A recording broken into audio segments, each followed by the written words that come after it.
আজ সকাল 10:15টায় কয়েকশো বহিরাগত জোর করে ইসলামী ব্যাংকে প্রবেশের চেষ্টাকালে বাধা দিলে কর্মকর্তাদের উপর এলোপাতাড়ি গুলি চালায় দুষ্কৃতকারীরা। এতে ইসলামী ব্যাংকের গোডাউন গার্ড শফিউল্লাহ সর্দার, অফিসার মামুন, আব্দুর রহমান ও বাকিবিল্লাহ সহ 5 কর্মকর্তা গুলিবিদ্ধ হন।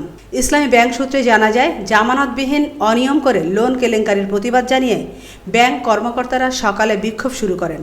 তখন আকস্মিকভাবে বহিরাগত প্রায় শতাধিক লোক অস্ত্র নিয়ে প্রবেশের চেষ্টা করেন। তাদের প্রবেশে বাধা দিলে বহিরাগতরা অস্ত্র বের করে এলোপাতাড়ি গুলি করেন। এতে 5 কর্মকর্তা আহত হন।